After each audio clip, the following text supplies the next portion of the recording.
Betty Harlan was 68 years old, a retired high school English teacher from a quiet suburb outside Dallas, Texas. Her husband Tom had passed 10 years earlier from a sudden heart attack, leaving her with a modest pension, a paid-off three-bedroom ranch house on Maple Crest Lane, and their only child, Emily. For the last 5 years, Betty had quietly become the financial backbone of Emily and her husband Brad's life. It started small, helping with the down payment on their starter home 2 streets over when the young couple got engaged. Then came the wedding that never quite happened because things were tight. Instead of a wedding, Betty covered their mortgage when Brad's startup fizzled. She paid for groceries during Emily's maternity leave after little Harper was born, then again after Mason arrived 2 years later. She bought the kids' clothes, paid for daycare when Emily decided to go back to work part-time, covered Brad's truck payments when his new sales job didn't pan out, as quickly as promised. She replaced their water heater, fixed the AC twice, and even paid for the fancy outdoor kitchen Brad insisted they needed for entertaining. Betty never kept an exact tally, but she knew it was well over $60,000. She told herself it was temporary. Emily and Brad were building something. They just needed a little more time. So when Emily called one spring afternoon, bubbling with excitement, "Mom, we're finally doing it. A real wedding in our backyard this summer." Betty's heart soared. She pictured herself in a soft lavender mother-of-the-bride dress, walking her daughter down the grassy aisle Brad had been mowing in perfect stripes. She started a secret Pinterest board. She lost 10 pounds so the dress would fit perfectly. She ordered custom invitations to hand address herself. She even set aside $5,000 for a wedding gift, enough for the honeymoon they kept talking about but could never afford. The night before the supposed rehearsal dinner, Betty was steaming her new dress when her phone rang. It was Emily, sounding oddly rushed. "Hey, Mom, quick heads up. We decided to keep tomorrow really small and intimate. Like, super low-key. Just the absolute closest family, you know? We didn't want you to drive over and feel out of place with all the chaos." Betty's hand froze on the iron. "Closest family. Emily, honey, I'm your mother." I know, Emily said quickly. "It's just, Brad's parents flew in early and my bridesmaids are all staying here, and the kids are cranky. We figured we'd do the big celebration thing later with everyone. You understand, right?" Betty forced a smile into her voice. "Of course, sweetheart. Whatever makes you happy." She hung up, set the iron down, and stared at the lavender dress hanging on the closet door like a ghost. The next afternoon, while Betty sat alone on her back porch with a glass of iced tea gone warm, her phone buzzed with notifications. Friends tagging her in photos, neighbors posting congratulations. The backyard wedding hadn't been small at all. There were white folding chairs in perfect rows, a flower arch dripping with roses, Brad's entire extended family from Houston, Emily's college friends flown in from Colorado, a catered barbecue spread under a rented tent, a 3-tier cake, a DJ, Mason in a tiny tux ring-bearing down the aisle, Harper scattering petals in a poofy dress Betty hadn't even known existed, and not a single photo of Betty. She scrolled until her thumb hurt. In every frame, Emily glowed in a stunning lace gown. Paid for, Betty realized with a sick lurch, by the emergency credit card bill Betty had covered last month when Emily swore it was for the kids' doctor visits. Betty set her phone face down on the table and stared at the empty backyard next door. She could hear the music drifting over the fence, some country song about forever. Laughter, clinking glasses, someone shouted, "To the best in-laws ever!" And Betty knew they didn't mean her. She went inside, took the lavender dress off its hanger, folded it neatly, and placed it in the donation pile for the church rummage sale. 2 weeks later, Emily called. "Mom, hi. We're back from the honeymoon. Well, the mini-moon. We couldn't swing the full thing yet. Anyway, the mortgage is due in 3 days and our account's a little short after all the wedding expenses. Could you do the usual transfer? Pretty please?" Betty was in her kitchen making potato salad for the senior center potluck. She wiped her hands on a dish towel and said very calmly, "Emily, I only help special people these days."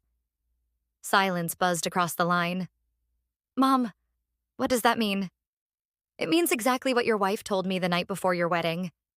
Only the special ones get invited. Only the special ones get help. I didn't make the cut for the first, so I'm declining the second." "Mom, come on. That was different. We were stressed." Goodbye, Emily. Betty hung up, turned off her phone, and finished the potato salad. She took it to the potluck that night and laughed harder than she had in years with women her own age who asked about her grandbabies and never once mentioned money. The call started the next day. First apologetic, then confused, then angry. Brad left a voicemail that ended with, "You're really going to punish us because of one misunderstanding?" Betty didn't call back. A week later, Emily showed up unannounced with the kids in tow. Harper ran to hug Grandma's legs while Mason held up a crayon drawing of stick figure people under a flower arch. Emily's eyes were red. "Mom, we're in real trouble. The bank called about the mortgage. They're talking late fees, and if we miss another payment..." Betty crouched to admire Mason's drawing. "This is beautiful, sweetheart. Look at all those special people under the flowers." Emily flushed. "I said I was sorry. It was Brad's mom who pushed for keeping it small." Betty stood. "Emily, I'm not angry. I'm done. There's a difference." She walked them to the door. Harper cried when Grandma didn't invite them in for cookies like usual. Betty's heart cracked, but she closed the door anyway. That night, she sat at her kitchen table with a calculator and every bank statement from the last 5 years. The total came to $608,427. She stared at the number a long time, then opened her laptop and made an appointment with an elder law attorney recommended by her friend Dolores from the potluck. The attorney, a no-nonsense woman named Ruth Garcia, listened without expression as Betty laid out the story. "They'll escalate," Ruth warned. "I've seen it 100 times. First guilt trips, then surprise visits, then accusations that you're confused or being taken advantage of by outsiders. We need to protect your assets now." Betty signed papers that week, revoked Emily's access to any joint accounts. There'd been a small one for emergencies. Changed beneficiaries on her life insurance. Updated her will to leave the bulk of her estate to a scholarship fund for single mothers at the community college where she'd once taught. She left each grandchild a modest trust to be paid out at age 25. Nothing Emily or Brad could touch. She changed the locks, installed cameras, joined a gym, took a watercolor class. Emily and Brad's visits grew more desperate. Once they brought Brad's parents, who lectured Betty in her own living room about family duty, while Brad flipped through her mail on the counter. Betty calmly called the police for trespassing after they refused to leave. The officer who responded knew Betty from years of school fundraisers and escorted them out with a warning. Then came the letter from a law firm Betty didn't recognize. Emily and Brad were petitioning for temporary guardianship, claiming Betty showed signs of cognitive decline and undue influence from new acquaintances.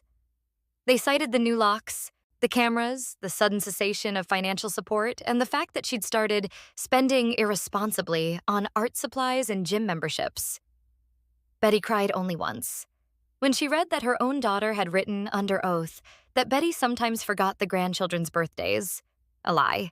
She had them memorized, and seemed paranoid about family visits. Ruth Garcia went into battle mode.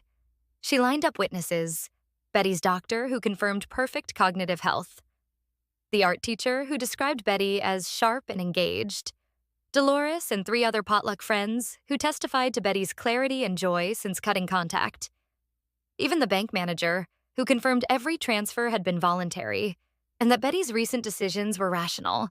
The court date was set for early October. The morning of the hearing, Betty wore the lavender dress after all.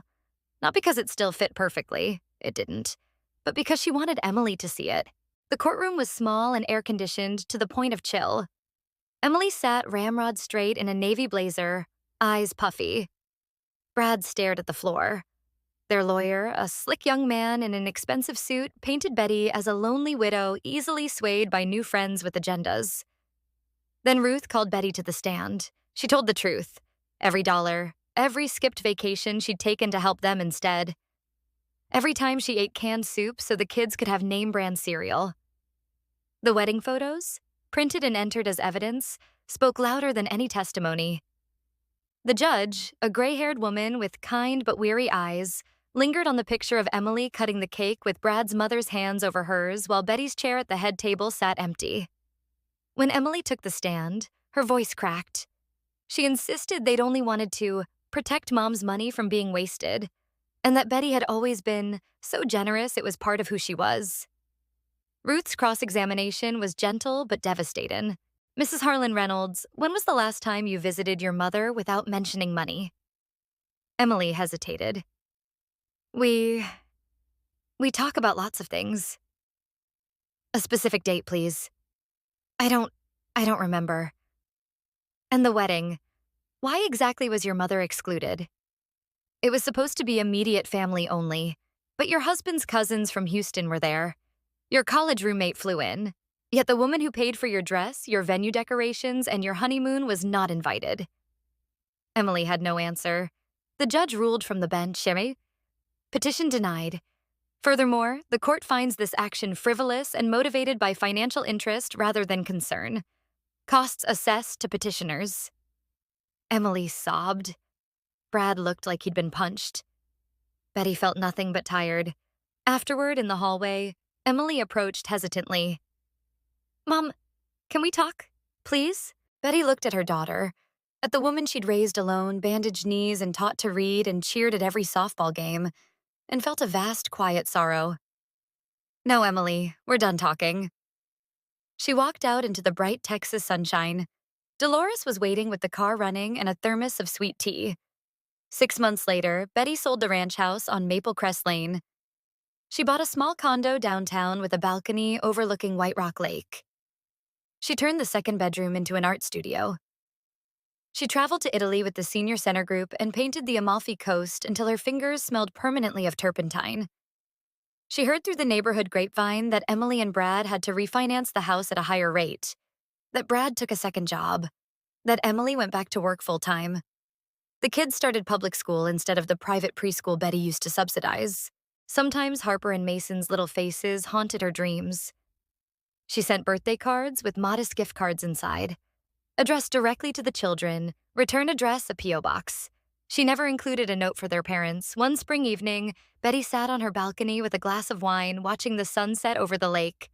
Her phone buzzed with a text from an unknown number. Grandma, it's Harper. Mommy helped me type this. I miss you. Can I come see your new painting someday? Betty stared at the message a long time. Then she typed back, Of course, sweetheart. Grandma misses you too. We'll arrange a visit soon. Just you and Mason. She hit send, set the phone down, and picked up her paintbrush. The sky was turning lavender, the exact shade of a dress she'd finally stopped mourning.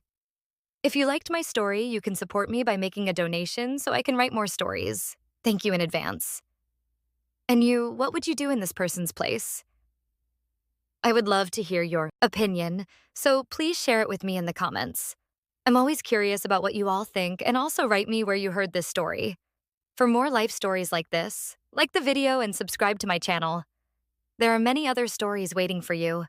With heartfelt greetings. Until next time, Em.